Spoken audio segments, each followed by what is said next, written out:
Welcome back to Common Ground, the podcast where we dive deep into the issues that matter most to everyday Americans. I'm your host, Michael, and today we're exploring some of the most pressing challenges facing our communities right now. And I'm Sarah, co-hosting alongside Michael. These aren't just abstract policy debates we're having today, folks. We're talking about real issues that touch every single one of our lives, from the safety of our workplaces to the support systems our neighbors rely on. Exactly right, Sarah. Let's start with something that hits close to home for millions of workers: workplace safety. We've seen some troubling trends in recent reports about on-the-job injuries and safety violations. Sarah, what's your take on why this issue seems to be getting worse instead of better?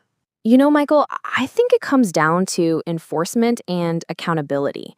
When companies know they can cut corners on safety equipment or training without real consequences, they're going to do it. But here's what I want to know. What role do you think workers themselves should play in demanding better conditions? That's a great question. Workers absolutely need to have a voice, but let's be honest, many people are afraid to speak up because they need their jobs. This connects to another huge issue we're seeing: the strain on our social safety net programs. When people can't rely on unemployment benefits or job retraining programs, they're trapped in unsafe situations. You know what's particularly troubling, Michael? I've been looking at some statistics from the Bureau of Labor Statistics, and workplace fatalities actually increased in several key industries last year. Construction, manufacturing, transportation. These are the backbone industries that keep our economy running. And workers in these fields are paying with their lives. Absolutely. And speaking of being trapped, let's talk about immigration experiences. Michael, I've been reading some heartbreaking stories about families navigating our immigration system.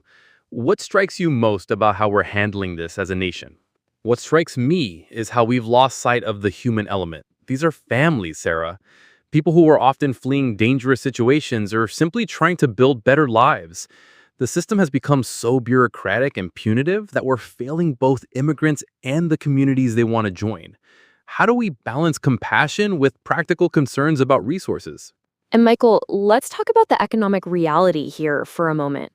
I've been reading research from the Congressional Budget Office, and it consistently shows that immigrants, including undocumented immigrants, contribute more in taxes than they consume in benefits over their lifetimes. Yet the narrative we often hear focuses only on short-term costs, ignoring the long-term economic benefits to our communities. Exactly right. And let's be specific about this. Immigrants are more likely to start businesses than native-born Americans. They're filling critical gaps in our workforce, especially in healthcare, agriculture, and service industries.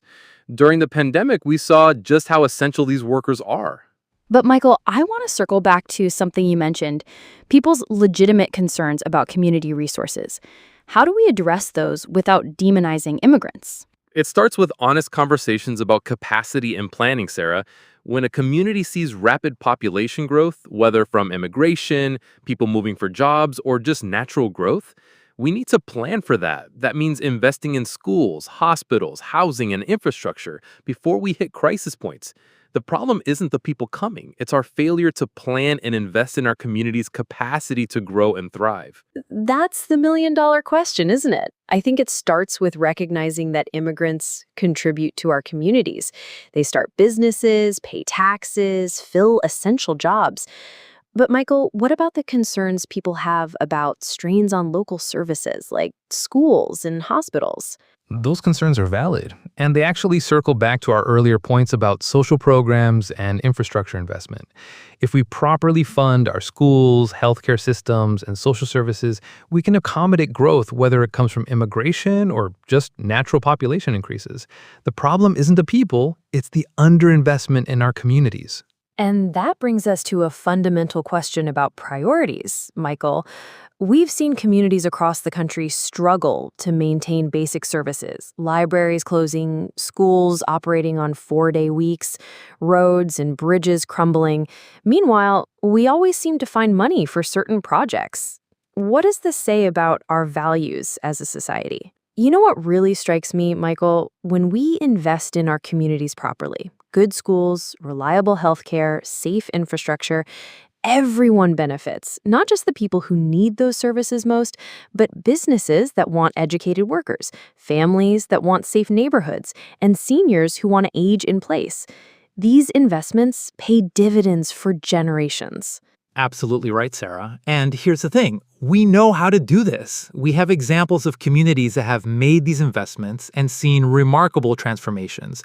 Towns that were struggling economically but invested in broadband infrastructure, education programs, and small business support. Cities that prioritized public transportation and saw development flourish. The blueprints exist. We just need the political will to implement them. You've hit on something crucial there. All these issues are connected: workplace safety, social programs, immigration, community investment. They're not separate problems. They're part of a bigger picture about what kind of society we want to build. And that's exactly why we do this show, Sarah. These conversations matter. To our listeners out there, we want to hear from you. What issues are you seeing in your communities? What solutions are working where you live? Absolutely. And if you found value in today's discussion, please subscribe to Common Ground wherever you get your podcasts. Share this episode with friends and family who care about these issues. Next week, we'll be diving into housing affordability and community development, two more topics that touch every American's life.